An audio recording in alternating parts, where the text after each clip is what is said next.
اپنے دین کو سن کر سمجھنے کی کوشش کرتے ہیں اور عملی میدان میں قدم بڑھاتے ہیں۔ میں عرض یہ کر رہا تھا کہ آقا نامدار محمد عربی صلی اللہ علیہ وسلم جس دین کو لے کر، جس شریعت کو لے کر ہمارے پاس اور اس دنیا میں تشریف لائے، وہ دین، وہ شریعت عالمگیر شریعت ہے، اور وہ قانون سبھی کے لیے انصاف اور عدل کا قانون ہے۔ ہم اور آپ مسلمان ہیں، ہمیں معلوم ہے کہ ہم اسلام کے نام لیوا ہیں، ایمان والے ہیں، لیکن ہم نے اسلام کی بنیادی باتوں کو نہیں سمجھا، اسلام کے مقصد کو نہیں سمجھا، اسلام کے دائرے کو نہیں سمجھا، اسلام کی حدود کو نہیں سمجھا، اسلام اور شریعت کو نہیں سمجھا، اسلامی قانون سے ہم ناواقف ہیں۔ اس لیے آج ہم اپنے مسائل کے حل کے لیے در بدر پھرتے ہیں، اپنے مسائل کے حل کے لیے ادھر ادھر دھکے کھاتے ہوئے پھرتے ہیں۔ اگر ہمیں معلوم ہوتا اور ہم اس بات کو سمجھتے ہوتے کہ ہمارا اسلام، ہماری شریعت، آقا نامدار جو شریعت لے کر آئے تھے، اسی شریعت میں ہماری نجات کا سامان ہے، ہمارے مسائل کا حل ہے، تو ہمیں ادھر ادھر بھٹکنے کی ضرورت نہیں تھی، سر پیٹنے کی ضرورت نہیں تھی، فریاد کرنے کی ضرورت نہیں تھی، گر گرانے کی ضرورت نہیں تھی۔ ہم اپنے مسائل کا حل قرآن کھولتے اور نکال لیتے، ہم اپنے مسائل کا حل حدیث پڑھتے اور نکال لیتے، ہم اپنے مسائل کا حل علماء کرام سے پوچھتے اور نکال لیتے، ہماری زندگیوں میں خوشحالی ہوتی۔ لیکن افسوس آج ہم نے اپنا مسلمان ہونا صرف تعارف کے لیے کر رکھا ہے اور اسلام کے دائرے کو محدود کر دیا۔ کہاں محدود کر دیا ہے؟ مدرسہ اصلاح المسلمین کے اندر۔ اسلام کو کہاں قید کر دیا ہے؟ مسجد کی چہار دیواری کے اندر۔ دین کو کہاں محفوظ کر دیا ہے؟ ان جلسے گاہوں کے اندر، اجتماعات کے اندر، دینی محفلوں کے اندر، خانقاہوں کے اندر ہم نے دین کو قید کر کے رکھ دیا۔ کیا آپ میں سے کوئی مجھے بتا سکتا ہے کہ اس کی زندگی اور اس کے حالات، اس کی حرکات و سکنات جس طرح سے وہ مسجد کے اندر پیش آتا ہے، کیا وہ مسجد کے باہر بھی اسی طرح سے نظر آتا؟ جس ادب و احترام کے ساتھ وہ مدرسے کے اندر قدم اٹھتا ہے، کیا مدرسے کے باہر بھی اسی طرح سے گھومتا؟ جس ارادے اور نیت کے ساتھ آپ آج اس دینی اجلاس میں تشریف لائے ہیں، کیا آپ اس کے علاوہ بھی اسی طرح رہتے ہیں؟ کوئی نہیں بتا سکتا، کوئی نہیں کہہ سکتا، کوئی یہ دعویٰ نہیں کر سکتا۔ ہماری حالت یہ ہے کہ مدرسے کے اندر ہو تو ہمارا حال الگ ہوتا ہے، مسجد نماز پڑھنے کے لیے جائے تو ہماری حالت الگ ہوتی ہے، جلسہ سننے کے لیے جائے تو ہماری حالت الگ ہوتی ہے، بازاروں میں ہمارا حال الگ ہوتا ہے، کاروبار میں ہمارا حال الگ ہوتا ہے، اور خانقاہوں میں جاتے ہیں تو ہماری حالت مکمل تبدیل ہو جاتی ہے۔ ایک عالم کے سامنے جاتے ہیں تو سلام کرتے ہیں، ادب و احترام کے ساتھ پیش آتے ہیں، لیکن جب اپنے گھر جاتے ہیں اپنے گھر کے بڑوں کے ساتھ وہ بدتمیزیاں دیکھنے کو ملتی ہے کہ دنیا کے کسی کونے میں وہ بدتمیزی نہیں دیکھنے کو۔ ہم نے اپنی شریعت کو صرف مسجد میں رہنے والی چیز سمجھ لیا، اس لیے مسجد کے اندر تو آپ نے سنا ہوگا، دیکھو مسجد میں مسجد کا احترام کرو، دیکھو مسجد میں چغلی مت کرو، دیکھو مسجد میں گالی مت دو، سنا ہے یا نہیں؟ دیکھو مسجد میں جھوٹ مت بولو۔ ایک آدمی اپنی سچائی کے لیے دعویٰ کرتا ہے تو کہتا ہے اللہ کے کیا اللہ کے گھر سے باہر جھوٹ بولنا جائز ہو جائے گا؟ مسجد سے باہر جھوٹ بولنا جائز ہو جائے گا؟ مسجد سے باہر گالی دینا جائز؟ مسجد سے باہر خرافات کرنا جائز؟ مسجد سے باہر چغلی کرنا جائز؟ نہیں دوستو، جس طرح سے مسجد کے اندر اللہ کے گھر کے اندر جھوٹ بولنا منع ہے، اسی طرح ہر جگہ دنیا کے کسی کونے میں بھی چلے جائیں جھوٹ بولنا منع ہے۔ جھوٹ بولنا حرام ہے، جھوٹ بولنا بہت بڑا گناہ ہے۔ جس طرح مسجد کے اندر کسی کو پریشان کرنا منع ہے، مسجد سے باہر بھی دوسروں کو اذیت پہنچانا حرام ہے، حرام ہے، حرام۔ جس طرح مسجد کے اندر منہ سے گالی نکالنا برا عمل ہے، اسی طرح اپنے گھر کی چہار دیواری میں بھی اپنی زبان سے گالی بکنا منع ہے، حرام ہے، ناجائز ہے، گناہ۔ اس بات کو سمجھنے کی ضرورت ہے۔ ہمارا دین ہمارا قانون ہے، ہمارا دین ہمارا نصاب ہے، ہمارا دین ہماری زندگی کے تمام گوشوں پر محیط ہے۔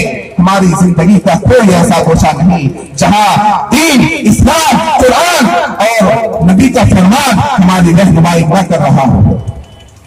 لیکن افسوس افسوس سب افسوس مسلمانوں، آج ہم نے اپنا رہنما کسے بنا دیا؟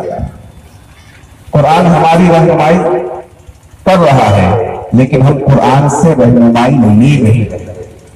بتائیے صحیح بول رہا ہوں یا ہاتھ اٹھا کے بتائیے، کیا ہم قرآن سے رہنمائی لے رہے ہیں؟ ہاتھ اٹھا کے بتائیے نہیں لے رہے ہیں، نہیں لے رہے۔ حدیث ہماری رہنمائی کر رہی ہے، لیکن ہم حدیث سے رہنمائی حاصل نہیں کر رہے ہیں۔ علماء کرام ہمارے رہنما ہے، لیکن ہم علماء کرام سے رہنمائی کہاں حاصل کر رہے ہیں؟ ویڈیو بنائے وائرل کر دے گا۔ چھوٹی سی پریشانی ہوتی ہے، کوئی مصیبت آتی ہے، کوئی معاملہ بگڑتا ہے، کسی سے تھوڑی سی اذیت پہنچتی ہے تو دوڑ کر تھانے چلے جاتے ہیں۔ مقدمات اور جھوٹے مقدمات، خدا کی قسم میں نے عدالتوں کا اندرونی حال بھی دیکھا ہے، عدالتوں کا اندرونی حال۔ قسم خدا کی 50,000 کیسز میں ایک بھی کیس ایسا نہیں ہوتا الا ماشاء اللہ، ایک بھی کیس، ایک بھی مقدمہ ایسا نہیں ہوتا جس میں جھوٹی رپورٹ نہ لکھوائی جاتی ہو۔ ایک بھی مقدمہ ایسا نہیں۔ 50,000 فائل ہیں، 50,000 مقدمات ہیں، لیکن آپ ان مقدمات کی فائل کو دیکھنا شروع کریں گے، کسی کا بھی کسی کے خلاف بھی مقدمہ ہے تو اس میں جھوٹ ہے، اس میں جھوٹ ہے، اس میں بہتان ہے، اس میں الزام۔ جب تک آپ بڑھا چڑھا کر کیس میں باتیں درج نہ کریں، مد مقابل کے خلاف کوئی کیس بن ہی نہیں سکتا۔ اے مسلمانوں، میں تم سے یہ نہیں کہہ رہا کہ اپنے مسائل کو ان عدالتوں سے حل نہ کراؤ، عدالت تو نہیں مسائل کے حل کے لیے، لیکن میرے دوستوں، میرے بھائیوں، میرے بزرگوں، اگر تمہیں معلوم ہو جاتا کہ تمہارے رب نے جو قرآن تمہارے لیے بھیجا ہے اسی میں تمہارے ہر مسئلے کا حل ہے، تو خدا کی قسم عدالت کے چکر نہیں لگانے پڑتے، کورٹ کچہریوں کے چکر نہیں لگانے پڑتے، پولیس تھانے کے چکر نہیں لگانے پڑتے۔ آپ کسی بھی عالم دین کے پاس جاتے اور کہہ دیتے کہ میرا یہ مسئلہ ہے، ذرا حل فرما دیجیے، وہ شریعت کی روح سے آپ کے مسئلے کا حل نکال دیتا۔ مقدمے بازیاں ہو رہی ہیں، پیسے لٹائے جا رہے ہیں، پیسے خراب کیے جا رہے ہیں،